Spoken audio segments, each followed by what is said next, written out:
Webinar Kolaborasi Komunitas Belajar 2023, topik pembelajaran berdiferensiasi proyek penguatan profil pelajar Pancasila, dilaksanakan oleh Komunitas Amole dengan Komunitas Layar Negeri. Izinkan saya menyapa bunga anggrek tumbuh di hutan. Hutannya hutan rimba belantara. Haturkan salam penuh kebahagiaan bagi sahabat di seluruh Nusantara. Perkenalkan, nama saya Novita Metiasti dari Kabupaten Mimika. Saat ini akan membersamai sebagai moderator. Sebelum kita melangkah ke acara berikutnya, marilah kita berdoa memohon tuntunan Tuhan Yang Maha Kuasa. Berdoa mulai.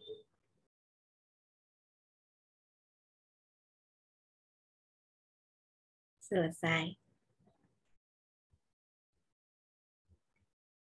Bapak Ibu sekalian, apakah sudah menjalankan kurikulum Merdeka?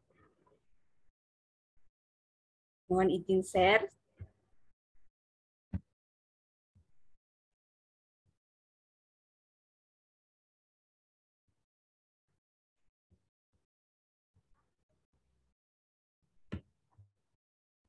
Bapak Ibu guru sekalian, sahabat di seluruh Nusantara.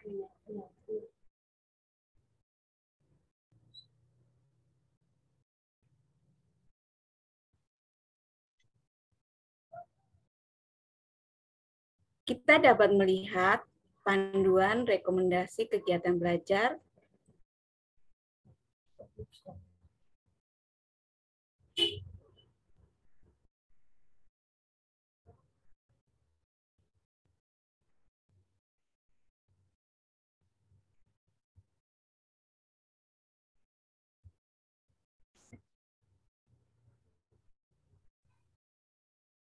Apakah sudah terlihat, Bapak Ibu? Belum, Bu Novi.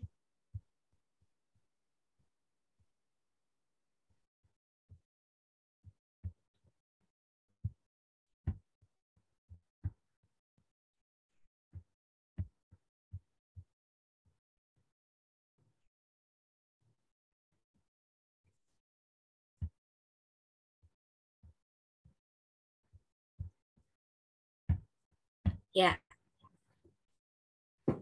Sudah, Bapak Ibu? Sudah, Ibu.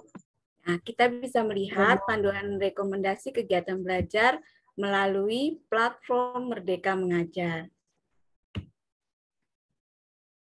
Platform Merdeka Mengajar adalah platform edukasi yang sudah diluncurkan oleh Kemendikbudristek.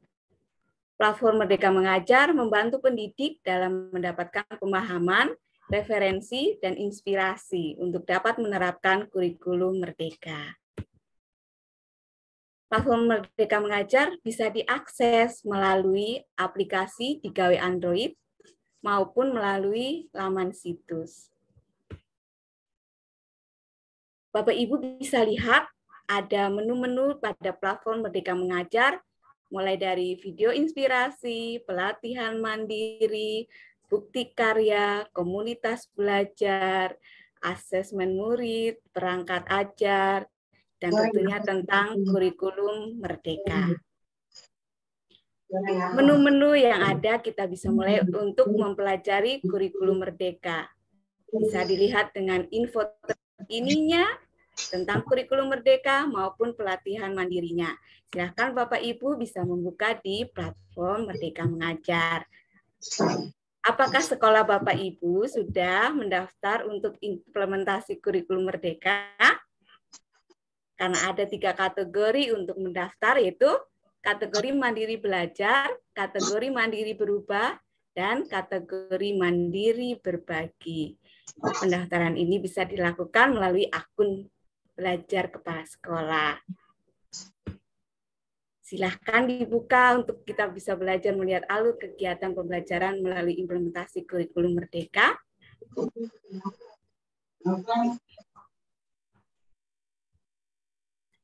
Mari Bapak Ibu gunakan platform Merdeka Mengajar untuk mengajar, belajar, dan berkarya lebih baik dalam mewujudkan profil pelajar Pancasila.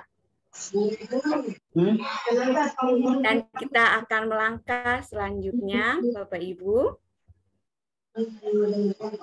Kita akan mendengarkan paparan dari narasumber yang sudah ada di sini.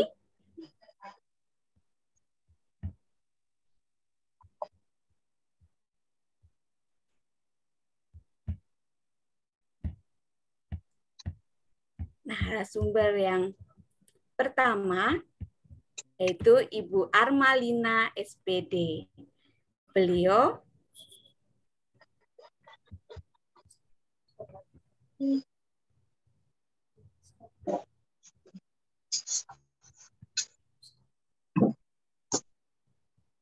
sebentar ya Ibu-ibu, saya ini.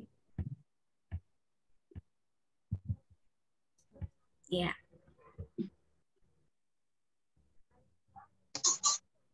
Ya.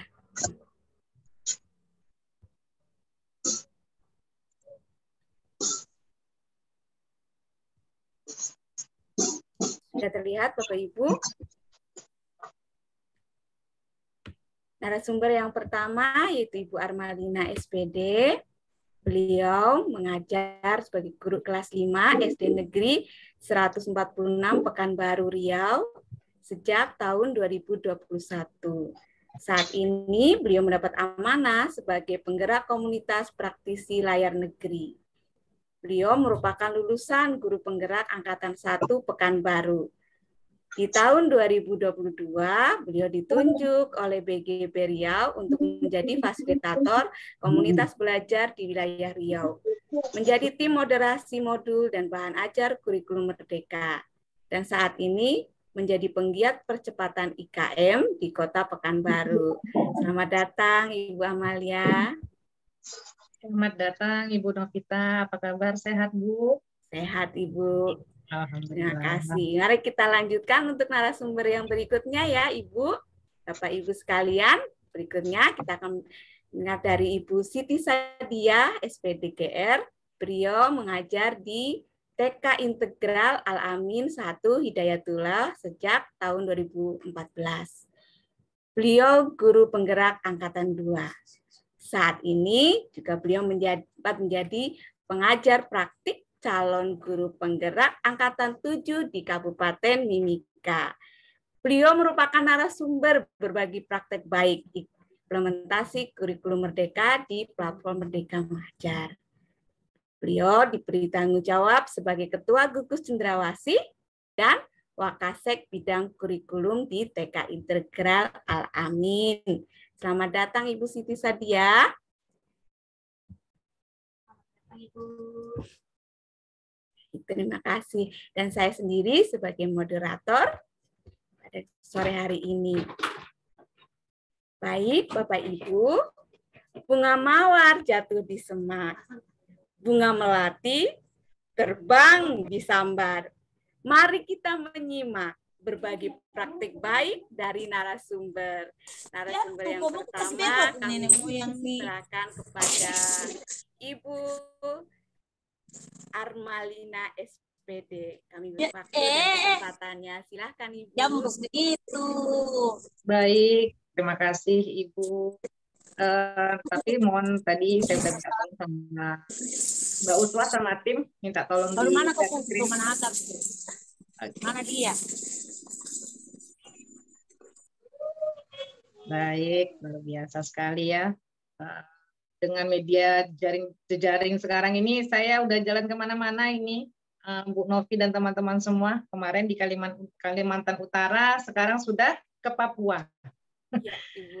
Baik ya. Assalamualaikum warahmatullahi wabarakatuh. Selamat malam Bapak dan Ibu guru hebat ya, dimanapun saat ini berada, peserta webinar kolaborasi serentak bergerak 2023 ya. Kalau di daerah kami ini masih sore nih Bu Novi.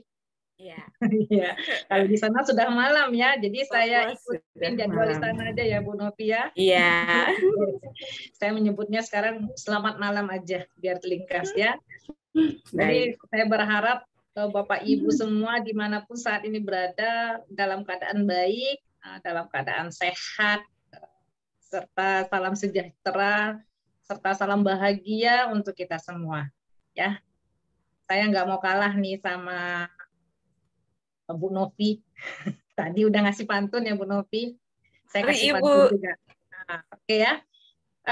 Hutan Papua hijau dan lebat, ya. Kota Pekanbaru kaya dengan minyak. Semangat belajar terus para guru hebat di webinar kolaborasi serentak bergerak. Cakep. Mantap, Tenang Ibu. Saya paling suka kalau udah bacain pantun ini Bu Novi. Sering dibilang cakep, walaupun nggak cakep ya Bu Novi ya. Pasti cakep, Ibu. Oke, Bapak Ibu semua, saya merasa bahagia ya dan bersemangat ketika diberikan kesempatan untuk membersamai Bapak dan Ibu semua peserta webinar pada malam hari ini. Sekali lagi saya mengucapkan selamat malam Bapak dan Ibu semua. Semoga Bapak dan Ibu semua dalam keadaan sehat dan saya berharap Bapak Ibu semua ini tetap antusias sampai nanti akhir acara ya. Terima kasih juga ini saya sebutkan juga kepada komunitas Amole ya. Ada Mbak Uswatun Hasanah dan tim yang luar biasa karena telah memberikan kesempatan pada saya untuk berbagi bersama guru hebat di sini ya. Saya berbagi bukan yang paling hebat ya Bapak Ibu ya, tapi mungkin ada kesempatan sedikit maka saya akan memanfaatkan kesempatan ini untuk bisa berbagi dengan Bapak Ibu semua. Semoga penjabaran singkat mengenai praktik baik yang telah saya terapkan di sekolah dapat ya memberikan sedikit inspirasi bagi Bapak dan Ibu semua. Baik Bapak Ibu, izinkan saya ikut ya dalam lingkaran semangat Bapak Ibu malam hari ini di komunitas Amole ya. Saya di sini bertugas untuk menyampaikan materi webinar yang ditaja oleh komunitas Amole sesuai dengan judulnya yakni pembelajaran berdiferensiasi pada jenjang SD ya, seperti terlihat di situ ya, ada gambar balon-balonnya beserta saya dan anak-anak saya ya. Mengapa saya pilih SD? Ya karena saya guru SD Bapak Ibu. Semoga sedikit contoh yang saya uraikan ini dapat memberikan inspirasi lah pada Bapak Ibu. Itu harapan saya. Seperti yang telah diperkenalkan oleh moderator tadi, Bu Novi ya, yang luar biasa. Nama saya Armalina, perkenalkan. Semoga besok kalau ketemu lagi di jalan bisa menyebut nama saya. Manggil saya ya Bu Novi ya. Iya Ibu. Saya dari SDN 146 Pekanbaru Bapak Ibu. Boleh di next Mbak Uswa. Oke, nah ini siapa yang nggak kenal ini ya? Apalagi udah di kalangan guru penggerak ini udah familiar sekali nih wajah beliau. Ada pepatah yang mengatakan begini, anak-anak hidup dan tumbuh sesuai kodratnya sendiri. Pendidik hanya dapat merawat dan menuntun tumbuh kodratnya, yaitu Bapak kita Hajar Dewantara. Ya, sesuai yang telah disampaikan oleh Ki Hajar Dewantara tadi, Bapak Ibu, anak-anak itu hidup dan tumbuh sesuai dengan apa yang sudah digariskan oleh Allah Subhanahu Wa Taala padanya ya Bapak Ibu ya.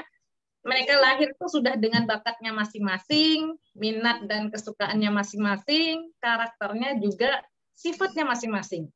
Ya namanya manusia itu ya makhluk Allah yang unik ya, dengan segala keragamannya. Mereka itu sudah punya warnanya sendiri ya. Jadi kita ini sudah punya warna sendiri-sendiri yang diciptakan oleh Allah Subhanahu Wa Taala. Sehingga kalau kita mencari orang yang betul-betul identik, kayaknya sulit sekali di dunia ini. Bahkan anak kembar saja Bapak Ibu, perangainya, karakternya bisa berbeda. Apalah lagi kita dan juga anak-anak murid kita di dalam kelas. Jadi benar ya yang dikatakan oleh Ki Hajar Dewantara tadi ya Bapak Ibu ya, bahwa manusia itu telah tumbuh dengan kodratnya masing-masing. Oke, next Mbak Uswa. Terima kasih Mbak Uswa. Ya Bapak Ibu, saya diminta untuk menjadi narasumber ini cukup mendadak ya sama Mbak Uswa. Jadi saya ditanyakan nih sama Mbak Uswa. Saya tanyakan lah sama Mbak Uswa ini mau yang diangkat apa sih temanya Mbak Uswa? Jadi Mbak Uswa bilang terserahlah, yang penting bisa mengimplementasikan kurikulum merdeka. Jadi saya ambillah tema berdiferensiasi ini ya, juga atas inisiasi oleh Mbak Uswa juga. Tapi tema ini saya integrasikan dengan praktik baik ya. Ada juga sedikit konsep pembelajaran berdiferensiasi itu sendiri. Mudah-mudahan nanti dapat memberikan sedikit lah inspirasi untuk Bapak Ibu semua. Jadi Bapak Ibu, pembelajaran berdiferensiasi ini pun secara teoritis saya dapatkan semenjak saya mengikuti program guru penggerak ya. Jadi sekitar 1 atau 2 tahun yang lalu lah. Sedikit memusingkan kepala saya ketika mempelajarinya. Jadi saya bukan serta-merta langsung dapat, wah ini berdiferensiasi, saya langsung ngerti, enggak ya kayak gitu. Pokoknya agak sulit ya saya memahaminya. Karena waktu itu Bapak Ibu saya membawakannya jadi beban ya. Semua sepertinya harus saya jalankan secara sistematis gitu ya dan runut. Nah, akhirnya apa? Pembelajaran berdiferensiasi yang saya buat itu jadinya seperti beban ya. Kayaknya sulit sekali nih berdiferensiasi. Ya, tapi setelah saya pahami maksudnya dan tujuannya apa sih esensinya, malah saya berpikir ternyata pembelajaran berdiferensiasi ini sebenarnya pernah loh kita terapkan sebagian, tapi kita tidak menyadari bahwa ini adalah berdiferensiasi. Jadi Bapak Ibu, kira-kira apa sih berdiferensiasi? Bolehlah saya minta di chat, di dalam kolom chat ya. Ibu moderator boleh ya tiktokan ya sama saya ya, bacakan ya Bu moderator, apa sih boleh yang disampaikan oleh peserta kita. Pembelajaran berdiferensiasi itu apa sih? Secara 2 kata kunci aja lah ya, Ibu Novi ya. Ya. Oke, silahkan pada teman-teman Bapak Ibu guru. Nah, boleh kan Bapak Ibu guru. Apa ya? Saya lihat juga nih di kolom chatnya. Belum ada ya yang nulis ya Bu Novi? Iya. Mari Bapak Ibu. Sedang ngetik ya kali ya. Ya, pasti. Sementara jalan. Kalau mama mau catat tuh tulis di mana? Sudah ada Ibu. Oh, boleh pakai apa aja? Pakai open mic aja lah Bu Novi. Biar gampang. Oh, menyatukan perbedaan per individu. Oke. Oleh Ibu Irene. Terus di mana sini? Oke, ada lagi? Saya senang sekali nih berkomunikasi dengan ibu-ibu kita, teman-teman saya di Papua ini. Ada lagi ada pembelajaran yang berorientasi pada kebutuhan siswa. Wah, luar biasa. Memfasilitasi kebutuhan siswa, berpusat pada anak. Udahlah Bu Novi, kalau kayak gini saya sudahi lah ya. Kayaknya udah ngerti semua nih peserta kita ini. Kalau udah ngerti, nggak usah lah lagi ya. Lanjut Ibu, supaya semakin kita ngerti. Oke Bapak Ibu, benar sekali ya, pembelajaran berdiferensiasi itu adalah pembelajaran yang mempersilahkan anak. Kalau saya membahasakannya seperti itu, untuk belajar sesuai dengan warnanya. Itu kalau kata saya, ya. Nah, kalau di dalam layar Bapak Ibu bisa lihat ya, pembelajaran berdiferen itu seperti serangkaian keputusan yang masuk akal atau common sense yang dibuat oleh guru berorientasi kepada kebutuhan murid. Ya, lalu apa sih kata peneliti? Nah, kita berdasarkan peneliti. Tadi kan kata saya. Nah, sekarang kata peneliti apa sih? Jadi menurut Tomlinson pada tahun 2000, beliau mengatakan bahwa pembelajaran berdiferensiasi itu adalah usaha untuk menyesuaikan proses pembelajaran di kelas untuk memenuhi kebutuhan belajar individu setiap murid. Luar biasa. Jadi Bapak Ibu, kalau kita bayangkan ya, murid kita di dalam kelas memang benar ya yang disampaikan ya, bahwa murid kita itu nggak ada yang sama. Semuanya pasti punya perbedaan. Setiap harinya Bapak Ibu tanpa kita sadari pasti akan kita berhadapan dengan keragaman tersebut. Betul atau enggak Bapak Ibu? Betul ya? Jadi kita di sini guru ya, akan terus menghadapi tantangan tersebut Bapak Ibu. Ragam, kerap kali kita itu harus melakukan keputusan yang banyak sekali dalam satu waktu. Nah, keterampilan ini Bapak Ibu yang tidak disadari oleh para guru karena begitu naturalnya, ya. Hal ini terjadi di kelas dan betapa terbiasanya guru menghadapi hal tersebut. Jadi kalau kita dulu berdiferensiasi, kalau soalnya sulit, ya soalnya sulit untuk anak-anak yang rasanya ketergantungan kita kasih sedikit, gitu ya. Tapi kalau anaknya pintar, kita kasih banyak-banyak soalnya. Kan kita dulu begitu. Kalau saya, Bapak Ibu. Kalau saya begitu tuh Bu Novi. Kalau anaknya pintar, saya tambah lagi soalnya sampai enak anak-anaknya. Karena pintar. Supaya anaknya nggak ribut ya, saya bikin kayak gitu. Ternyata itu kurang tepat ya Bu Novi ya. Baik Bapak Ibu, namun demikian pembelajaran berdiferensiasi itu bukanlah berarti bahwa guru itu harus ngajar dengan cara-cara yang berbeda ya. Jadi mentang-mentang berdiferensiasi, jadi gurunya harus ngajar beda-beda gitu ya, nggak kayak gitu juga. Bukan pula kalau gurunya tuh banyakin soalnya seperti saya jelaskan tadi, ini muridnya pinter, 3 menit bisa menyelesaikan 10 soal, kita tambah jadi 100 soal. Ya, modal anaknya besok nggak datang lagi ke sekolah. Ya, nah, pembelajaran berdiferensiasi itu juga bukan karena gurunya harus mengelompokkan yang pintar sama pintar gitu ya. Oh, ini pintar, kita kelompokkan jadi satu. Belum ya, Mbak Uswa? Saya belum. Masih belum ya, Mbak Uswa? Ya, jadi kalau saya ini kalau dikasih ruang kayak gini nih omongannya banyak Bu Novi. Nggak apa-apa ya Bu Novita ya. Jadi kalau saya mengatakan pembelajaran berdiferensiasi itu gurunya itu nggak harus mengelompokkan yang pintar sama yang pintar, yang kurang sama yang kurang, enggak ya. Kalau kayak gitu kita lakukan berarti kita sudah melakukan kesalahan itu. Kenapa? Sudah mengenai mental anak. Anak kan sedih ya, oh kita bodoh ya, kita dikumpulin jadi satu gitu. Enggak ya, enggak seperti itu. Bukan pula kita memberikan tugas yang ke setiap anak. Oh, anaknya ada 30 pula beda soalnya. Enggak seperti itu. Jadi pembelajaran berdiferensiasi itu bukan sebuah proses yang bikin ruwet, bikin sakit kepala, ya. Yang gurunya kemudian berencana buat RPP, masing-masing anak punya RPP masing-masing, enggak kayak gitu, ya. Repot kalau kayak gitu. Guru-gurunya langsung mengundurkan diri kalau satu anak dibuat RPP. Benar nggak Bapak Ibu ya? Jadi guru itu Bapak Ibu bukannya malaikat yang bersayap. Waduh, kalau saya kayak gitu saya ingat lagu itu, ya. Atau Superman yang bisa ke sana kemari, ya, berada dari satu ke tempat yang lain berbeda-beda untuk memecahkan semua permasalahan. Lalu seperti apa pembelajaran berdiferensiasi itu ya? Nah, ini versi yang saya lakukan di dalam kelas. Silakan di next kan, Mbak. Baik Bapak Ibu. Jadi kalau saya boleh ambil kata kuncinya Bapak Ibu, pembelajaran berdiferensiasi itu bermaksud itu untuk menciptakan lingkungan belajar yang mengundang murid untuk belajar dan bekerja keras dalam mencapai tujuan belajar yang tinggi, seperti yang saya tulis di dalam layar, ya Bapak Ibu. Bukan apa-apa kamu bilang. Saat ini saya mengajar di kelas 5 ya Bapak Ibu. Kalau di kelas 5 itu belum dari kurikulum Merdeka. Jadi kalau kami itu masih mandiri berubah ya. Jadi kalau mandiri berubah kelas 5 itu belum kurikulum Merdeka.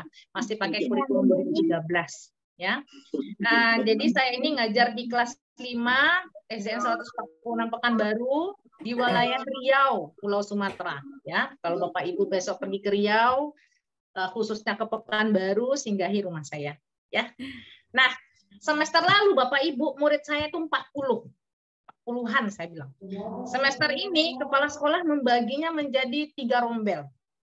Sehingganya murid saya itu sekarang sekitar 30 ya dalam satu kelas. Nah, Bapak Ibu tahu kan, kelas ini mengalami hal yang sama dengan kelas yang lain. Ya, mengalami yang dinamakan loss learning ya. Ini bahasanya agak tinggi sedikit Bu Novi ya. Loss learning. Ya loss learning ini tahulah Bapak Ibu karena COVID-19 ya. Jika sekarang mereka itu kelas 5, maka terakhir waktu COVID mereka itu kelas 2 SD.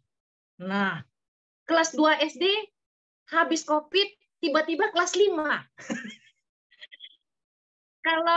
Kalau bisa dikatakan Bapak Ibu, maaf ya. Kan dulu sih. Oke, saya ulang lagi. Jadi kalau saya katakan Bapak Ibu, kelas 5 ini merupakan kelas paling puncak menurut saya. Ya. Kenapa kelas kalian puncak? Karena semua materi konektifnya agak padat, agak berat, ya. Kalau di kelas 6 itu memang luar biasa juga, namun menurut saya yang padat kelas 5, Bapak Ibu. Ya. Nah, saking padatnya Bapak Ibu, inilah yang membuat saya pusing. Entahlah, mungkin karena saya saja yang pusing, atau Bapak lain boleh buat di kolom chat, pernah nggak merasakan seperti yang saya rasakan?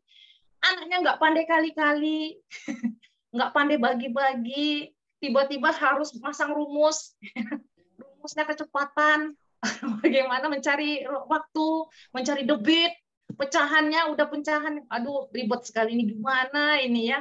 Saya kebingungan ini. Anak-anak nggak hafal perkalian, nggak pula tahu cara membagi. Ya nulis aja pun masih, aduh luar biasa ya. Nah inilah yang kita rasakan. Saya rasa bukan saya sendiri yang merasakan, Bapak Ibu yang lain juga di se-Indonesia ini juga merasakan yang namanya lost learning itu ya. Namun Bapak Ibu, apakah kita menyerah? Nah tentu sekuat tenaga ya Bapak Ibu, kita harus mampu berusaha semaksimal mungkin, mau memberikan yang terbaik. Toh anak-anak yang di dalam kelas itu juga anak-anak kita. Ya, kita kan tugasnya untuk memanusiakan manusia.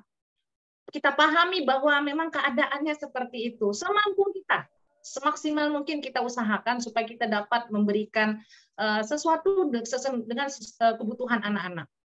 Jadi Bapak Ibu, saya menamakan kelas saya ini adalah My Class, My Laboratory. Ya, kenapa saya katakan kelas saya ini laboratorium? Saya praktikum aja di sana Bapak Ibu. Otak-atik aja anaknya di sana ya. Pokoknya anak senang saya jabanin gitu. Pokoknya saya pengennya bagaimana saya coba. Saya mencoba berusaha untuk selalu bereksperimen sama anak-anak saya, ya, mencoba hal-hal yang unik yang bisa kami lakukan setiap harinya. Semua tak lain dan tak bukan Bapak Ibu, yaitu tadi untuk menciptakan lingkungan belajar yang dapat mengundang. Kita itu dulu dapat mengundang murid belajar dan bekerja keras dalam mencapai tujuan belajar yang tinggi. Itu dulu Bapak Ibu. Ya, oke, silakan di next Mbak Uswah. Nah, Bapak Ibu, kalau kita pernah saya dengar itu di dalam Tomlinson ya, masih tahun 2001 dalam bukunya mengatakan bahwa kita ini dikategorikan ya Bapak Ibu, belajar kebutuhan muridnya itu paling tidak itu 3 aspek kategori kebutuhan muridnya. Yang pertama adalah readiness, yang kedua minat murid, dan yang ketiga adalah profil belajar murid. Nah, 3 ini kita kelompokkan dulu anak-anak kita di dalam kelas itu. Ya, sebagai guru Bapak Ibu, kita semua tahu ya bahwa murid akan menunjukkan kinerja yang lebih baik jika tugas-tugas yang diberikan itu sesuai dengan keterampilan dan pemahaman yang mereka miliki sebelumnya. Nah, inilah yang Bapak Ibu yang kita sebut dengan readiness, kesiapan dia. Ya, kalau Bapak Ibu pernah melihat modul ajar kurikulum merdeka, ya di sana ada poin yang menyatakan kemampuan dasarnya itu seperti apa yang dibutuhkan untuk mempelajari materi tersebut. Nah, ini bisa dikategorikan bahwa modul ajar kurikulum merdeka itu sudah menerapkan itu bagaimana kita bisa mengelompokkan anak, menyiapkan anak untuk menerima materi yang akan kita berikan pada modul tersebut. Nah, selanjutnya Bapak Ibu adalah pengelompokan berdasarkan minat murid. Jika tugas-tugasnya tersebut memicu keingintahuan murid dan hasratnya, saya yakin Bapak Ibu, murid-murid kita di dalam kelas itu bersemangat. Anak-anak yang suka dengan sains, jangan dipaksa. Kalau dia nggak suka seni, jangan dipaksa seni. Kalau kita paksa seni, nggak jalan itu. Ya, kita hanya bisa menebalkan garis-garis yang sudah diciptakan oleh Allah, nah membantu anak-anak. Cuma itu saja Bapak Ibu ya.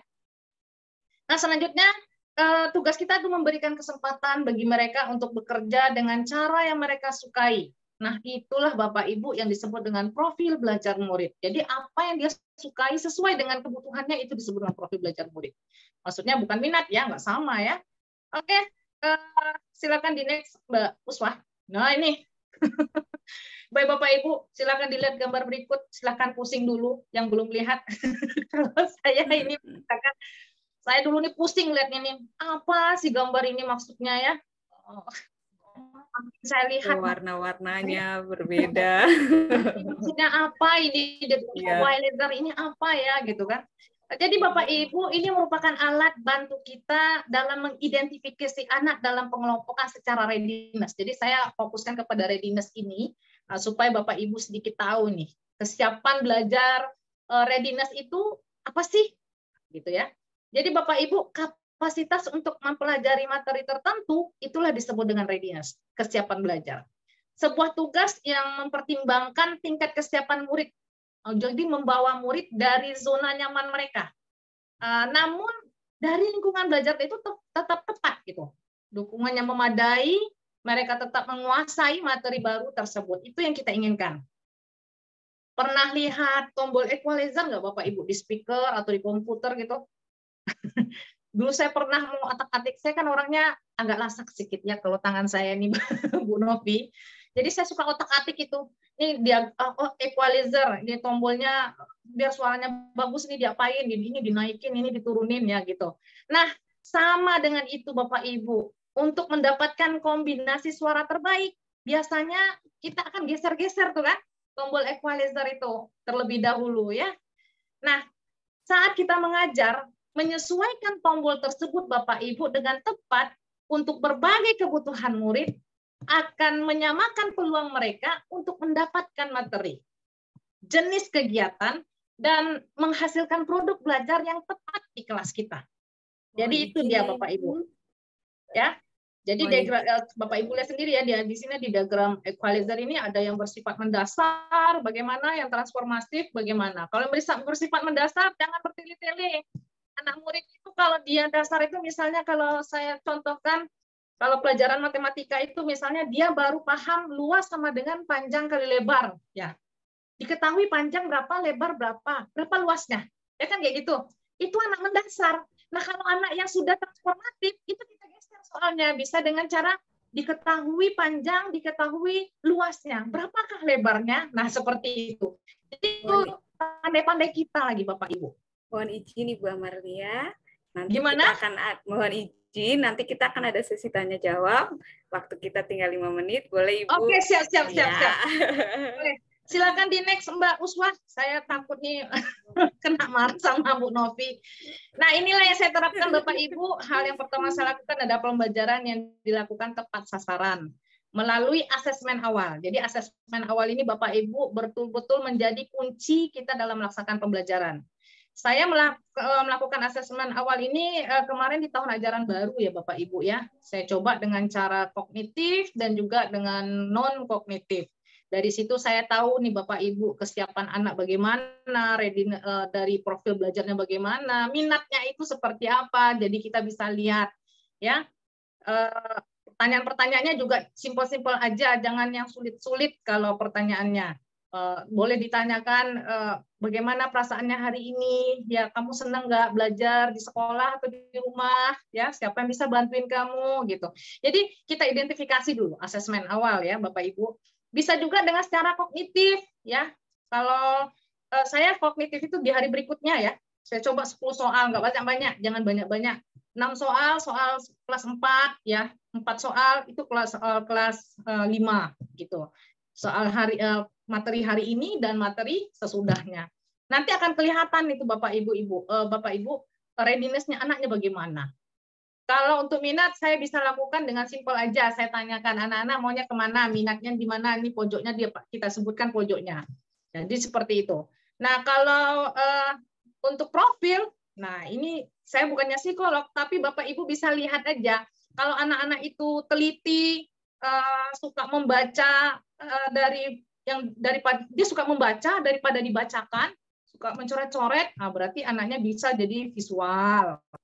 Atau kalau misalnya anak suka bicara, hebat dalam bercerita, sulit untuk menulis, kemudian kalau dia membaca itu suka menggerak-gerakkan bibirnya, oh berarti ini anaknya auditori, misalnya seperti itu. Atau kalau dia suka lasak kali berjalan ke sana kemari, ya sudah tahu nih anaknya kinestetik. Jadi kita bisa kelompokkan itu. Ya sesimpel itu aja ya, seperti yang saya dengarkan juga dari Pak Iwan Sarit. Jangan sampai kita harus mengetes anak ke psikolog, simpel saja. Kita bisa melihatnya secara garis besar. Ya. Jadi karena itulah Bapak Ibu saya mengatakan kalau saya ini laboratorium, di sini Bapak Ibu bisa lihat. Saya mengusahakan anak-anak saya belajar, maunya kayak mana, Bu, saya mau belajar di luar, ayo. Bu, saya mau duduk di bawah aja ya, boleh? Boleh. Saya usahakan pembelajaran itu menarik. Tapi mereka juga boleh bersuara jika ada yang mereka lebih sukai, Bapak Ibu. Yang penting tujuan pembelajarannya tercapai. Nah, itu aja. Oke, lanjut, Mbak Uswah. Nah, strategi pembelajarannya di sini ada 3 ya. Di sini ada strategi pembelajaran secara konten, proses, dan produk. Ya, kalau konten, kalau diferensiasi konten itu Bapak Ibu menggunakan bahan bacaan pada berbagai tingkat keterbacaan misalnya, atau menyediakan bahan ajar pada kaset atau video misalnya. Menggunakan daftar kosakata untuk mengatur tingkat kesiapan siswa juga boleh. Atau misalnya mempresentasikan ide melalui sarana pendengaran juga boleh, ya.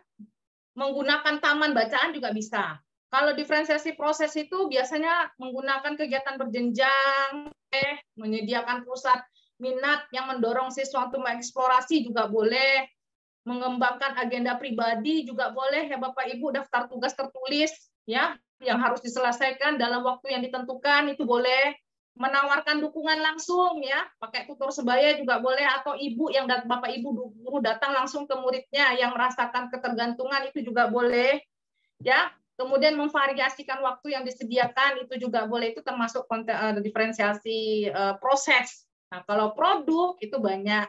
Bapak Ibu bisa lihat pakai mind mapping, pidato, boleh rekaman, boleh hasil unjuk tes, tulisan juga boleh. Bahkan saya memberikan kebebasan anak saya memberikan produk secara lisan. Ya, oke, the next, Mbak. Nah, bagaimana saya menerapkan di dalam kelas? Bisa Bapak Ibu lihat pada gambar. Sebenarnya saya mau tampilkan semua foto ya, tapi takut nanti Ibu Siti Sa'diah marah sama saya. Bercanda ya Bu ya. Jadi ini Bapak Ibu seperti Bapak Ibu saya jelaskan dalam slide sebelumnya, kita bisa menjalankan proses ketiga itu dalam satu pertemuan.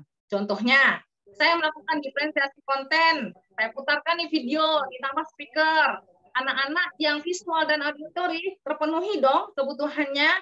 Nanti anak-anak yang kinestetik bagaimana? Saya coba nih minta mereka jabarkan di depan kelas ya, agar tidak duduk aja gitu.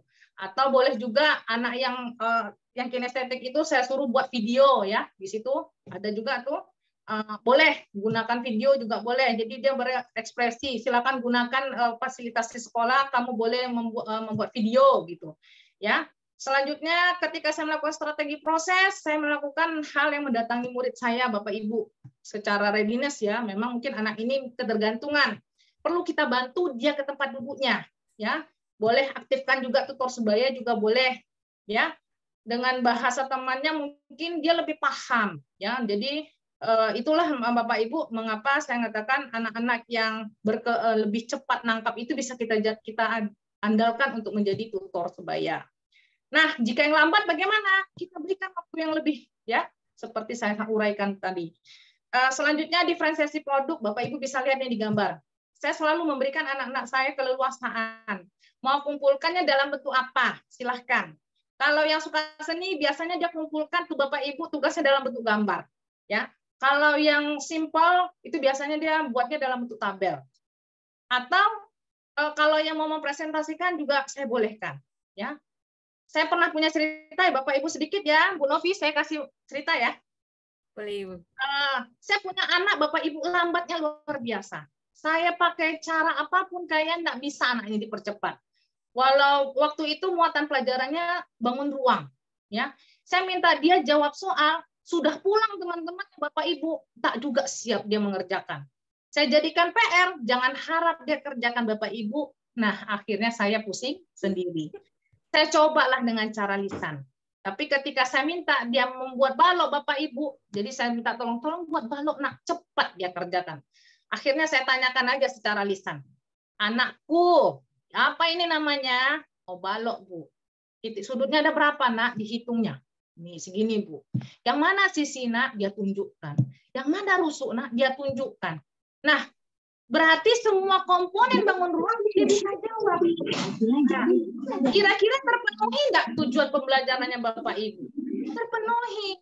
Tapi dengan produk yang berbeda. Kalau teman-temannya dalam bentuk tulisan mungkin, kalau dia dalam bentuk lisan, yang penting tercapai tujuan pembelajarannya.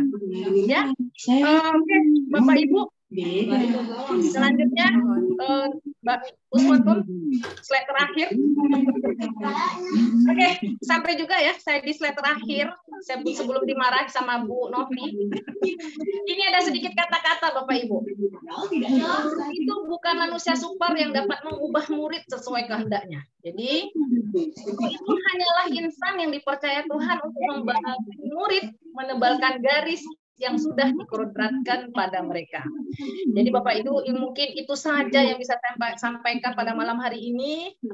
Terlebih dan terkurang waktunya, saya mohon maaf ya Bu Novi dan teman-teman semuanya. Ada pantun. Burung dara, burung cendrawasih, cari dulu di Papua.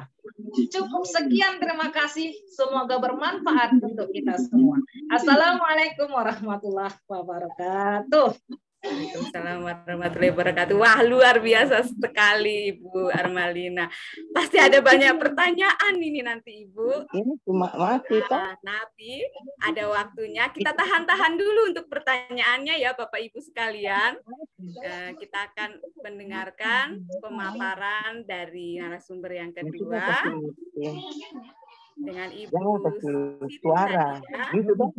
Bisa toh? Untuk proyek penguatan profil pelajar Pancasila jenjang PAUD. Setelah beliau selesai pertanyaan-pertanyaan yang sudah ada di benak Ibu ini, boleh dituliskan, boleh disampaikan nanti pada sesi tanya jawab. Begitu ya Ibu? Baik, kita akan lanjut ke narasumber kita yang kedua, Ibu Siti Sadia. Kami persilahkan. Terima kasih Bu Novi untuk waktu yang diberikan. Apakah terdengar suara saya? Oke, Ibu.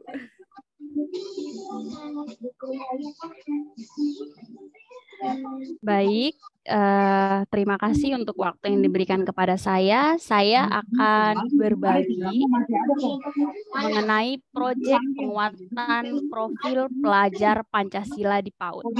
Sesuai dengan judulnya, proyek penguatan profil pelajar Pancasila yang saya laksanakan, yaitu sesuai dengan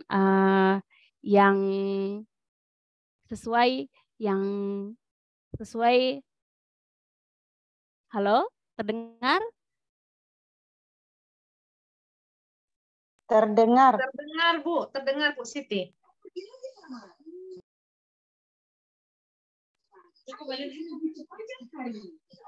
Plastik di mana-mana. Aku mengerti alam kita bisa bersih lagi. Mungkin yang terkena dan bakteri, tidak masalah. Gitu.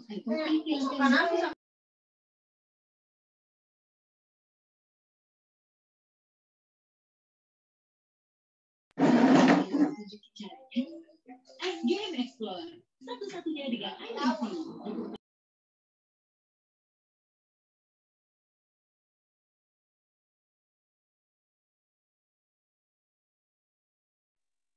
Tidak terdengar suaranya lagi.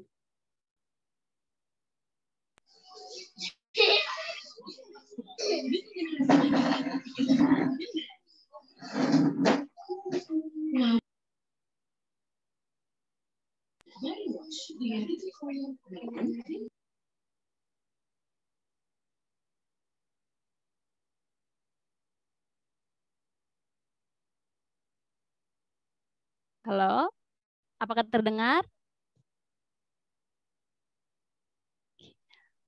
Mohon maaf, Bapak Ibu, sepertinya jaringan. Oke, baik. Pada kesempatan kali ini saya akan berbagi mengenai proyek penguatan profil pelajar Pancasila di PAUD. Sesuai dengan judulnya, saya mengajar di PAUD di TK Integral Al-Amin 1 Hidayatullah. Baik, Bapak Ibu hebat, sebelumnya saya akan menjelaskan mengenai profil pelajar Pancasila. Apa itu profil pelajar Pancasila? Profil pelajar Pancasila adalah pelajar sepanjang hayat yang kompeten dan memiliki karakter sesuai dengan nilai-nilai Pancasila. Sesuai pernyataannya, yaitu memuat 3 kata kunci, yaitu pelajar sepanjang hayat, kompeten, dan nilai-nilai Pancasila. Profil pelajar Pancasila merupakan bentuk terjemahan dari pendidikan nasional. Profil pelajar Pancasila berperan sebagai referensi utama yang mengarahkan kebijakan-kebijakan pendidikan, termasuk menjadi acuan para pendidik dalam membangun karakter serta kompetensi peserta didik. Lalu, Bapak Ibu hebat, apa itu proyek penguatan profil pelajar Pancasila? Profil proyek penguatan profil pelajar Pancasila adalah pembelajaran lintas disiplin ilmu. Untuk apa? Untuk anak-anak memikirkan solusi terhadap permasalahan di lingkungan sekitarnya. Walaupun anak-anak masih usia dini, usia 4 sampai 6 tahun, anak-anak bisa diberikan kesempatan untuk sama-sama belajar, mereka mengamati dan memikirkan solusi terhadap permasalahan di lingkungan sekitarnya. Proyek penguatan profil pelajar Pancasila menggunakan pembelajaran berbasis proyek. Tentunya berbeda dengan pembelajaran intrakurikuler yang biasa kita laksanakan. Mengapa?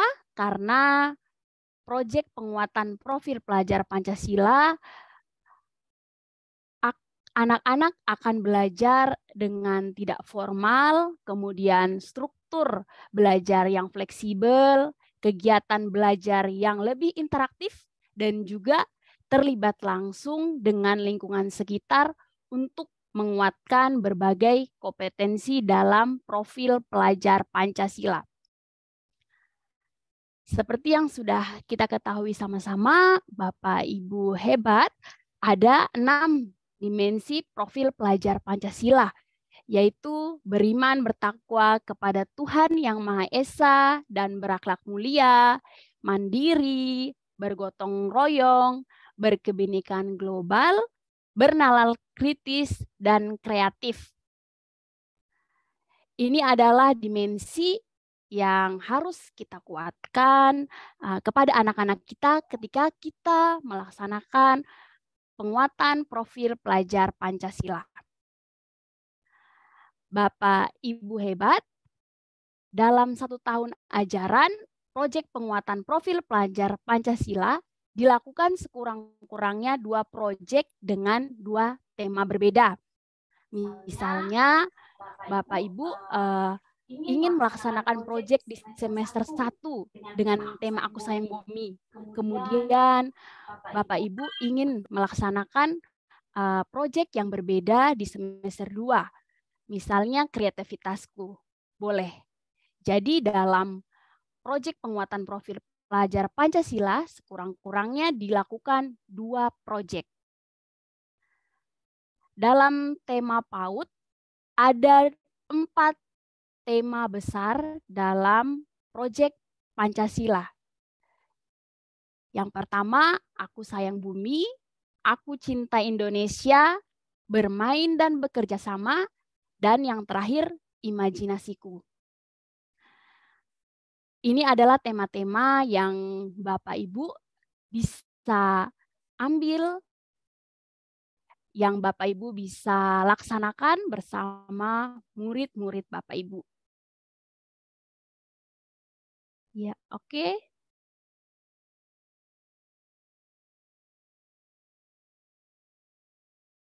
Selanjutnya, Bapak Ibu, saya akan menjelaskan mengenai perencanaan proyek. Hal-hal apa sih yang harus Bapak Ibu lakukan? Yang pertama yaitu merancang alokasi waktu dan dimensi profil pelajar Pancasila. Apakah proyek yang Bapak Ibu laksanakan ini akan dilakukan dalam 1 minggu, 2 minggu, atau lebih banyak hari lagi? Kemudian Bapak Ibu harus memilih juga dimensi apa, profil apa yang Bapak Ibu ingin kuatkan dalam proyek ini. Apakah ada 3 dimensi, atau lebih dari dimensi itu. Kemudian yang kedua, Bapak Ibu membentuk tim fasilitasi proyek. Jadi dalam tim fasilitasi proyek ini Bapak Ibu dapat mengambil peran bersama orang tua, bersama pimpinan sekolah, kemudian bersama dinas pendidikan, dan juga bersama dinas-dinas terkait sesuai dengan tema yang Bapak Ibu ambil. Kemudian yang ketiga, identifikasi tingkat kesiapan sekolah. Dalam mengidentifikasi tingkat kesiapan sekolah, Bapak Ibu menilai apakah proyek ini sesuai dengan kesiapan sekolah, sesuai dengan kebutuhan murid. Jangan sampai Bapak Ibu memilih tema yang tidak bisa digunakan bersama anak-anak di dekat sekolah. Yang keempat, pemilihan tema umum. Pemilihan tema ini adalah tema yang sesuai dengan isu yang Bapak Ibu laksanakan. Kemudian yang kelima yaitu penentuan topik spesifik. Penentuan topik tentunya Bapak Ibu bekerja sama, tim fasilitasi proyek ini bersama-sama dengan peserta didik, kemudian orang tua, kemudian guru-guru lain, sehingga penentuan topik spesifik ini sesuai dengan kebutuhan siswa. Dan yang terakhir, Bapak Ibu merancang modul proyek. Modul proyek ini ada beberapa cara dan ada beberapa bentuk. Bapak Ibu silahkan sesuaikan dengan kebutuhan, sesuaikan juga dengan apa yang ingin Bapak Ibu capai bersama anak-anak. Tentunya perencanaan proyek ini Bapak Ibu harus dimodifikasi sesuai dengan apa? Sesuai dengan pendidikan Ki Hajar Dewantara, yaitu apa? Sesuai dengan kebutuhan dan kondisi siswa. Kita tidak bisa samakan kebutuhan kondisi siswa kita dengan siswa di daerah lain, tentunya berbeda. Boleh next Ibu? Untuk proyek yang saya laksanakan, Bapak Ibu, yaitu tema Aku Sayang Bumi, yaitu tema Aku Cinta Lingkunganku. Hal-hal apa saja yang saya lakukan? Yaitu yang pertama, menyusun jadwal pelaksanaan P5. Di sini saya memfasilitasinya bersama orang tua, bersama guru-guru, bersama murid. Kemudian yang kedua, menyusun panitia pelaksana. Tentunya dalam menyusun panitia pelaksana, Bapak Ibu dapat bekerja sama dengan orang tua. Kemudian yang ketiga, memetakan kesiapan sekolah. Nah, ini yang sudah saya sampaikan. Kita melihat kesiapan sekolah kita, apakah tema ini sesuai dengan sekolah kita ataukah belum. Kemudian yang keempat, memilih tema dalam proyek yang saya lakukan di semester 1, yaitu tema Aku Sayang Bumi dengan topik Aku Cinta Lingkungan. Sesuai dengan kebutuhan murid, sesuai dengan masalah yang ada yang terjadi pada semester 1 lalu. Kemudian yang terakhir, merancang modul, dan dalam modul ini tentunya Bapak Ibu lampirkan elemen dan sub-elemen yang Bapak Ibu ingin capai dari tema Aku Sayang Bumi.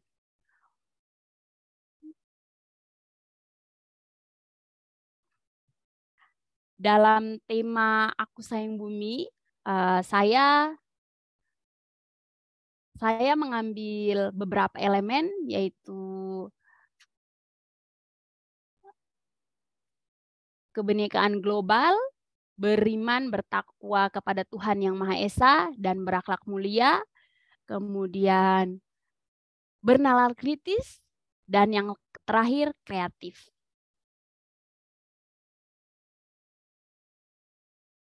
Ya, Ibu, boleh next, Ibu.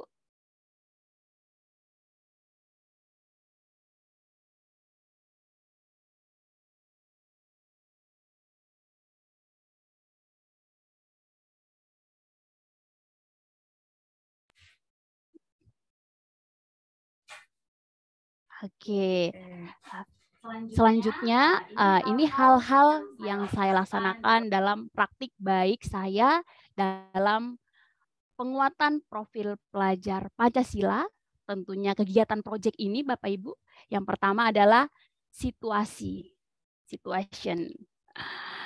Dalam situasi proyek yang saya laksanakan, yaitu anak-anak diberi kesempatan untuk mengeksplorasi lingkungan belajar sekolah. Seperti yang Bapak Ibu lihat, anak-anak diajak melihat lingkungan sekitar sekolah kita bagaimana ya anak-anak. Ya, seperti yang Bapak Ibu lihat lingkungan sekitar sekolah saya yaitu masih asri Bapak Ibu, masih banyak pohonan. Kemudian di sini gambar yang kedua, anak-anak diajak melihat permasalahan apa nak yang ada. Wah, ternyata ada tumpukan-tumpukan tanaman yang sudah kering. Apa yang kamu lakukan? Anak-anak terlihat di sini mengambil beberapa sampah, beberapa tanaman kering, kemudian anak-anak buang di tempat sampah. Next, Ibu. Oke, yang kedua action. Action dari project yang saya laksanakan, yaitu yang pertama mengolah sampah. Mengolah sampah dengan 4R, yaitu reduce, reuse, recycle, dan replace. Yaitu anak-anak di sini reduce yang pertama mengurangi sampah yang dihasilkan, yaitu bagaimana anak-anak menggunakan barang-barang yang tidak hanya barang-barang yang sekali pakai, yaitu barang-barang yang bisa dipakai kembali. Kemudian reuse, yaitu menggunakan barang-barang yang dapat dimanfaatkan. Ya, misalnya yang Bapak Ibu lihat ini ada anak-anak yang membuat tas dari baju bekas, baju yang sudah mereka tidak pakai. Kemudian yang ketiga recycle, yaitu mendaur ulang. Jadi dalam proyek ini anak-anak membuat ekoenzim. Anak-anak menggunakan botol plastik bekas yang mereka dapatkan di tempat sampah. Kemudian yang terakhir replace, mengganti barang sekali pakai dengan bahan tahan lama. Misalnya anak-anak menggunakan wadah makanan minuman yang dapat dipakai kembali, bukan barang-barang yang sekali pakai lalu dibuang. Izin next, Ibu. Oke, Bapak Ibu, ini salah satu contoh reuse. Ya, anak-anak menggunakan sedotan, anak-anak membuat pernak-pernik. Waktu itu saya masih ingat ini bertepatan dengan 17 Agustus.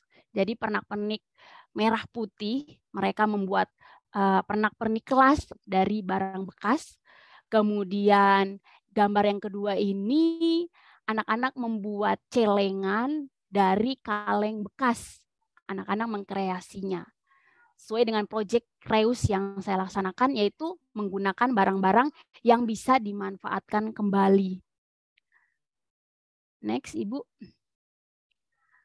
Oke, yang selanjutnya anak-anak membuat pot dari botol bekas. Ini masih 4R recycle, yaitu mendaur ulang. Anak-anak membuat pot dari botol kemasan bekas. Terlihat anak-anak mengecat, kemudian anak-anak menggunting, hingga menjadi pot-pot inilah yang kami pakai di sekolah untuk menanam bunga-bunga di sekitar sekolah. Next, Ibu. Ya, untuk gambar selanjutnya ini kita membuat ekoenzim. Jadi di sini anak-anak melakukan percobaan menggunakan bahan organik, sampah-sampah organik dari sampah-sampah dapur. Terlihat di sini anak-anak memotong, kemudian anak-anak melakukan percobaan dari sampah-sampah organik yang mereka temukan di dapur mama yang sudah tidak pakai, mereka masukkan ke dalam botol, kemudian dicampur beberapa bahan seperti gula merah, dan ada potongan semangka, potongan sayur yang sudah tidak dipakai. Kemudian anak-anak memasukkan ke dalam botol. Lalu anak-anak mengambil balon. Apa yang terjadi? Yang terjadi setelah beberapa hari, ada gas yang keluar dari bahan-bahan yang mereka sudah buat. Ini adalah percobaan ekoenzim. Next, Ibu. Oke, yang terakhir ini adalah tips dari saya dalam kegiatan proyek yang saya laksanakan di semester lalu. Yaitu apa? Yang pertama, Bapak Ibu menyediakan media literasi seperti poster dan jenis sampah. Jadi seperti yang kita ketahui, ketika saya mengajarkan sampah organik, anorganik, ada beberapa tong sampah dengan beberapa warna. Kemudian ada juga poster-poster yang mengajarkan anak untuk membuang sampah pada tempatnya, membuang sampah sesuai jenisnya. Kemudian yang kedua, tips dari saya yaitu karena masih usia PAUD, anak-anak diberikan video informasi tentang pengolahan sampah dan jenis sampah, tentunya dengan media yang menarik Bapak Ibu. Dengan kartun-kartun, dengan gambar yang mendorong keinginan mereka untuk belajar agar mereka lebih paham. Next, Ibu. Oke, jadi hasil dari proyek yang saya laksanakan, resultnya itu apa ya? Jadi dalam kegiatan ini, anak-anak PAUD akan memiliki pola pikir kebersihan. Anak-anak paham mengenai kebersihan yang harus mereka jaga setiap hari. Kemudian anak-anak juga memiliki pola pikir menjaga lingkungan bahwa sampah dapat didaur ulang. Sampah bukan hanya dibuang, dibakar, tapi anak-anak bisa menggunakan kembali barang-barang tersebut, tentunya bermanfaat bagi kehidupan mereka sehari-hari. Next, Ibu. Oke, yang terakhir Bapak Ibu, di sini ada contoh raport proyek profil pelajar Pancasila. Ya, jadi dalam PAUD mereka bukan hanya sekedar melaksanakan proyek, tetapi tentunya kita membuat raport proyek pelajar Pancasila sesuai dengan dimensi apa yang kita laksanakan dalam proyek tersebut. Next, Ibu. Wah, sudah di akhir. Baik, saya sedikit pantun ya. Oke, di Papua ada Honai. Oke, sambil duduk makan salak yang berduri. Presentasi telah usai. Saatnya saya undur diri. Terima kasih Bapak Ibu. Wah, luar biasa sekali untuk sore hari ini dari dua narasumber, Ibu Armalina dan Ibu Siti Sadia. Kita berikan aplaus terlebih dahulu. Dan terima kasih Bu Armalina dan Ibu Siti Sadia. Kini tiba yang tadi penasaran mau bertanya, ingin menggali lebih lagi, ada sesi kita berikutnya 10 menit ke depan. Untuk Bapak Ibu sekalian boleh bertanya, mengajukan pertanyaan. Silahkan raise hand.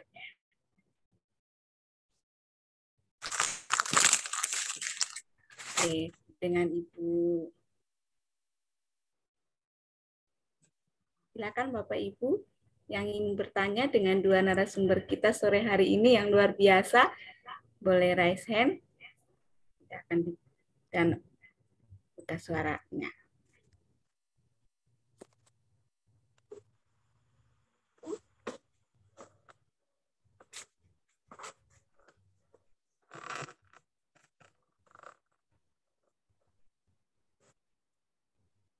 Mari Ibu. Adakah yang ingin penasaran lagi dengan pembelajaran berdiferensiasi yang sudah dipaparkan oleh Ibu Armalina? Atau proyek penguatan profil pelajar Pancasila di PAUD? Luar biasa sekali anak-anak PAUD.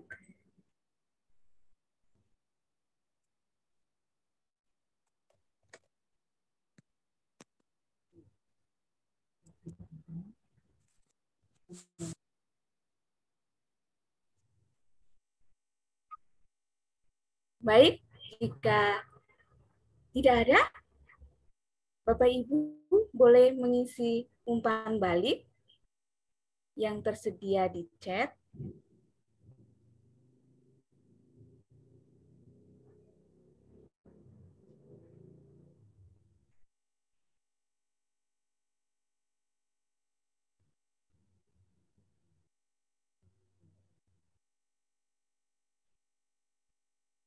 Baik, ada Ibu Dewi ternyata. Ibu Dewi dari TK Negeri 1 Mimika. Siswa boleh dibukakan mic-nya. Baik, Silakan Ibu Dewi langsung dengan baik, selamat malam. malam. Iya, luar biasa sekali. Tadi saya mendengarkan, saya mau bertanya untuk narasumber yang pertama. Oke. Saya tertarik sekali yang mengenai asesmen awal. Beliau mengatakan, beliau membagi antara kognitif dan non-kognitif. Mungkin bisa dijelaskan lagi secara rinci itu seperti apa? Terima kasih.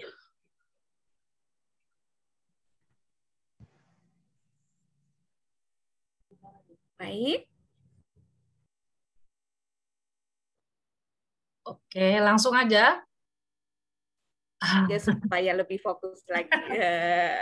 Silakan Ibu Armalina. Gimana Bu Novita? Langsung dijawab. Boleh Ibu, silakan. Silakan sambil menunggu yang lainnya mempersiapkan pertanyaannya.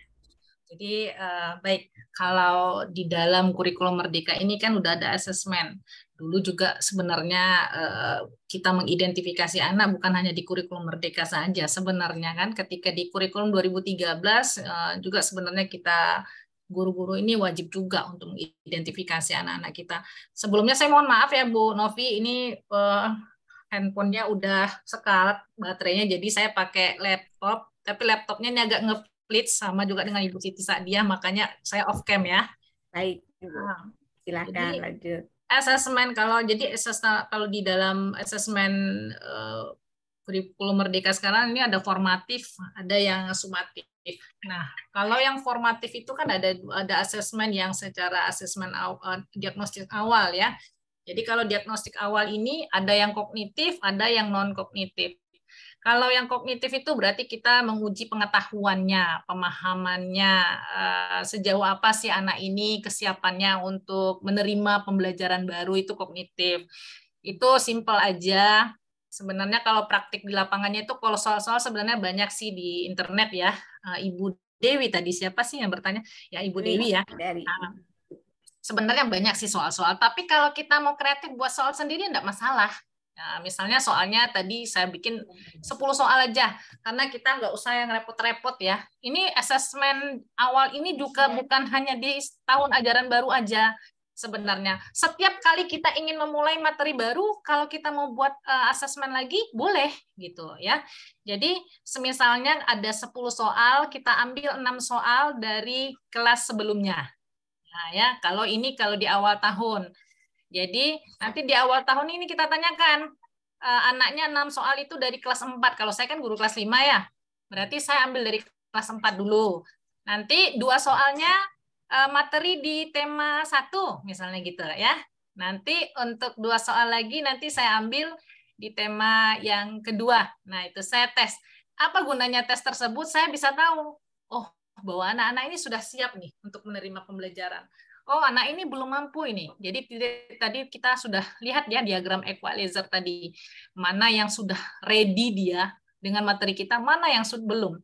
Jadi kalau dia rasanya belum lagi pecahan, kalau saya kelas 5 ya, saya tahunya materi pecahan, misalnya kelas 5 tuh materi awal tuh pecahan. Dia belum, anak-anak ini belum pandai melakukan perkalian. Jadi kalau saya masuk langsung ke pecahan, kayaknya dia nggak maksimal nanti belajar. Nah, kenapa saya bisa tahu? Ya karena dari tadi asesmen yang kognitif tadi, asesmen awal secara kognitif. Nah, kenapa saya pakai asesmen yang non kognitif? Nah, ini ada ceritanya ini. Jadi waktu itu Bapak Ibu, saya dulu sebelum saya paham dengan asesmen ini kan saya suka biasalah ya, kita ngejudge anak tuh kayaknya cepat sekali ya. Kalau sekarang kan kita nggak boleh ngejudge anak ya. Ini anak kok susah sekali ya diatur, ini kok susah, ribet gitu. Ini berarti anaknya ini yang nggak bisa diatur, ya seperti itu mikirnya. Tapi setelah saya mempelajari bahwa harus ada kita mendiagnosis secara kognitif. Saya tanyakan itu, panggil saya satu-satu, percakapannya ringan aja. Gimana nak? Sehat? Sehat Bu. Senang belajar kelas 5 nak? Senang Bu. Gitu ya. Pertanyaannya jadi simple aja, nggak yang pertanyaan apakah. Wah, itu ribet kali anak jawabnya itu kayaknya. Jadi pertanyaannya seperti percakapan. Jadi ada satu anak itu jawabnya gini, Bu. Saya nggak senang belajar di sekolah, di rumah. Kenapa? Saya senangnya di sekolah. Kenapa kok senangnya di sekolah? Saya di rumah itu stres, Bu. Ini pengalaman pribadi loh, Bu Novi sama Bu Dewi dan teman-teman lainnya. Saya stres belajar di rumah. Kenapa? Mama saya itu marah aja kerjanya. Pantesan anak ini murung. Pas masuk kelas, pendiam di dalam kelas, nggak mau ngomong, diajak ngomong tuh diam aja. Jadi, oh kenapa kamu nggak suka di rumah? Mama saya tuh kerjanya melahirkan terus. Lah Tuhan. Jadi saya disuruh pulang sekolah disuruh mandiin adik, nanti suruh nyuapin adik. Mama saya ya seperti itulah diceritakannya. Saya nggak perlu sebutkan rincinya seperti itu. Jadi ada yang menyebabkan kita nggak bisa ngejudge anak. Kenapa? Ternyata anak itu juga sebelum dia masuk ke sekolah dia bawa masalah. Nah, disitulah gunanya kita melakukan asesmen secara non-kognitif tadi, Bu Novita. Jadi kalau secara konsep atau secara teoritis saya nggak pandai menjelaskannya, tapi secara pengalaman nyata ya seperti itu. Oke, Bu Novi, mungkin bisa menjawab ya. Terima kasih, Ibu Armalina, untuk jawabannya. Bagaimana Ibu Dewi? Iya, mantap. Terima kasih. Baik, kita akan selanjutnya ya, yang resen untuk Windows 11. Silakan Ibu. Boleh sebutkan nama Ibu. Boleh buka mic-nya open. Oke. Assalamualaikum warahmatullahi wabarakatuh. Waalaikumsalam warahmatullahi wabarakatuh. Selamat malam Bapak Ibu guru hebat semua di sini. Saya mau bertanya ke yang ketiga. Ya, Ibu.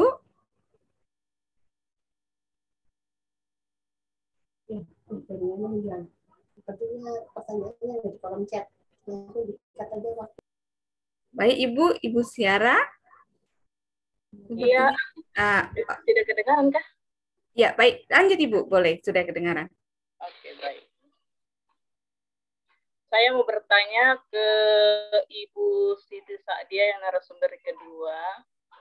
Tentang raport P5. Setelah kita melakukan proyek, kapan waktu kita untuk membuat raport? Apakah setiap kita melakukan P5, kita harus membuat raportnya seperti itu. Terus rapor itu kapan kita sampaikan ke murid? Itu saja. Terima kasih. Wassalamualaikum warahmatullahi wabarakatuh. Terima kasih Ibu. Tanyakan untuk kapan waktu membuat raport dan menyampaikan ke orang tua murid. Silakan boleh dengan Ibu Siti Sadia atas pertanyaannya. Ada satu lagi di kolom chat. Baik. Dari Ibu Lili.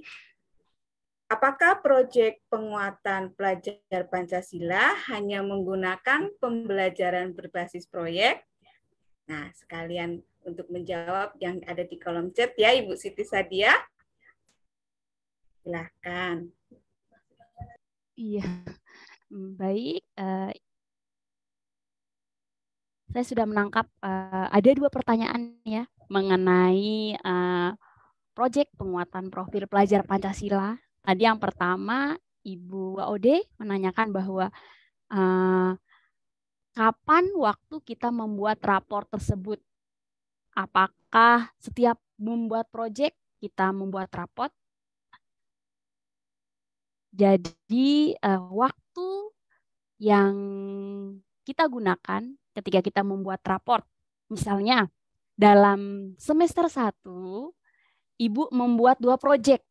Apakah selesai proyek langsung membuat rapor? Tentu tidak. Rapor tetap Bapak Ibu lakukan di akhir semester. Oke, ketika ada 2 proyek di semester 1, Ibu melaporkannya langsung di akhir semester 1 bersama dengan kegiatan intrakurikuler yang Bapak Ibu laksanakan. Ketika di semester 2, Ibu melaksanakan satu proyek, misalnya di bulan Januari. Oke, Bapak Ibu tidak langsung melaporkan di bulan Januari tersebut, tetapi di akhir semester.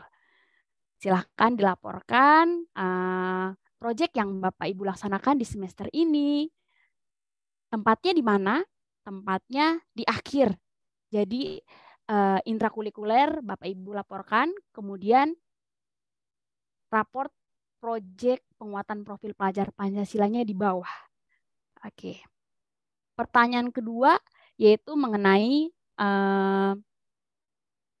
apakah proyek penguatan pelajar Pancasila hanya menggunakan pembelajaran berbasis proyek?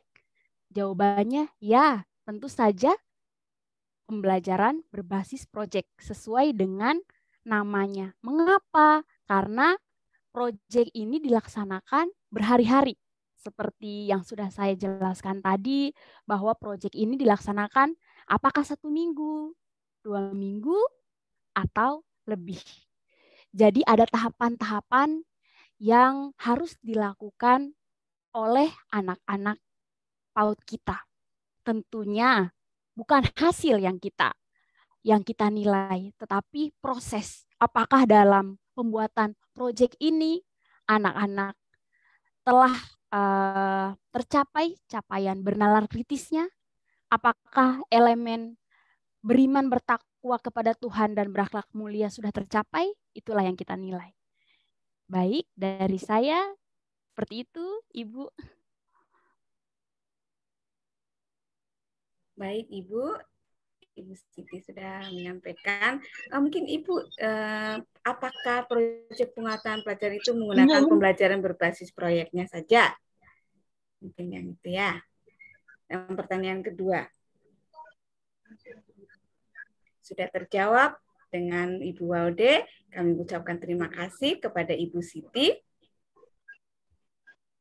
Izin mau bertanya. Oh, Bapak.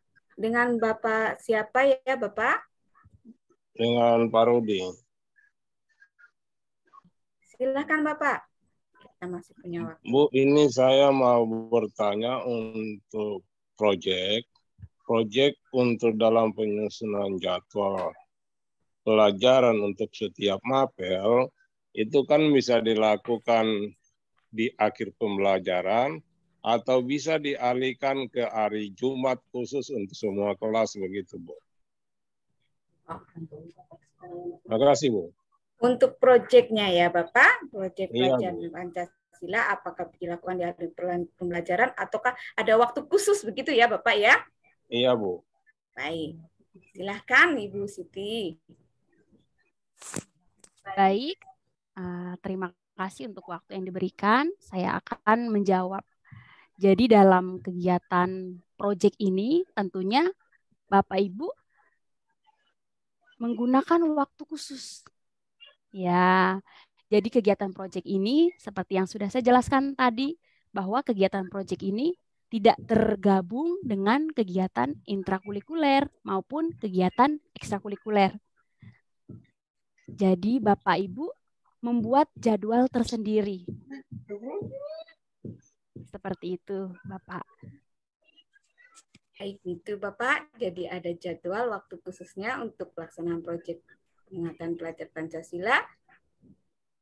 Itu Bapak. Iya, Bu. Baik, terima kasih. Kita sudah sampai di 1 jam lebih. Bapak Ibu sudah berkenan untuk senantiasa bersama mengikuti kegiatan ini. Sebetulnya pasti masih ada banyak pertanyaan, masih ada keingintahuan. Bapak Ibu bisa sampaikan juga di kolom chat nantinya, ataupun kami dari komunitas Amole dan juga dengan Ibu Armalia ya, Ibu dari komunitas Lentera Negeri, kita bisa bekerja sama lagi untuk bisa berbagi lagi di lain waktu dan lain kesempatan. Bapak Ibu sekalian, kita telah tiba di penghujung acara pada sore hari ini, dan Ibu Armalia boleh membagikan satu kutipan untuk kita semuanya. Closing statement. Oke, kutipan apa ya? Tadi saya sudah kasih kutipan sih sebenarnya. Iya, boleh Ibu di closing statement-nya. Mungkin sekedar penyemangat saja untuk Bapak Ibu semuanya.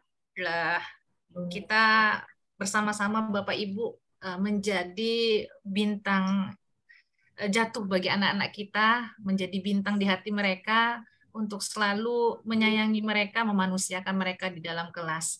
Kita tahu bahwa anak-anak itu memiliki pribadi yang unik, mereka juga berbeda, mereka juga datang ke sekolah dengan penuh harapan, maka tidak ada salahnya kita memenuhi harapan-harapan mereka, memenuhi mereka dengan kasih sayang, sehingga ketika mereka pulang, mereka bisa mengingat kita sebagai orang yang penuh dengan kasih dan sayang untuk masa depan mereka juga. Seperti itu saja mungkin Bu Novi. Wah, terima kasih. Terima kasih Ibu, luar biasa menjadi bintang jatuh di hati anak-anak. Mungkin Ibu Siti Sadia bisa memberikan closing statement-nya, Ibu. Kalau dari saya, Bapak Ibu hebat, ayo semangat untuk melakukan perubahan. Seperti halnya proyek ini baru dalam kurikulum merdeka, ayo kita semangat belajar, kita sama-sama belajar untuk mewujudkan profil pelajar Pancasila. Luar biasa, mari kita berikan aplaus untuk semua narasumber dan peserta pada sore hari ini. Besok kegiatan kembali boleh bergabung di dalam webinar kolaborasi komunitas belajar di tahun 2023. Kegiatan pada sore hari ini telah diselesaikan, semua terjadi berkat perkenanan Tuhan. Dan sekali lagi sebelum saya menutup acara pada sore hari ini, mendayung perahu sampai Agimuga, semarak ombaknya tiada tara. Mendukung profil pelajar Pancasila, semangat Bapak Ibu guru sekalian, penuh dengan mengerjakan kurikulum merdeka. Terima kasih untuk semuanya. Kita boleh leave. Terima kasih untuk BGP Papua yang sudah menyediakan ruang untuk kita berkolaborasi. Oke, terima serta kasih Bu Ibu Uswa, ya. narasumber berdua. Oke. Saya izin pamit keluar ya, Bu Uswa. Oke, terima Ibu. kasih Bu Terima Armalina, kasih. sehat selalu, sukses. Terima kasih Terima teman-teman. kasih Ibu. Terima kasih. Oh itu bundanya nenek. Ya. Iya. Makasih, selamat malam. Umpan baliknya di anu lagi. Terima kasih izin keluar. Selamat Umpan baliknya malam. kita Luar boleh. biasa. Izin keluar ya. Umpan baliknya Bapak Ibu diingatkan lagi. Bapak Ibu mohon izin boleh memberikan umpan balik yang tersedia ada di bagian chatnya.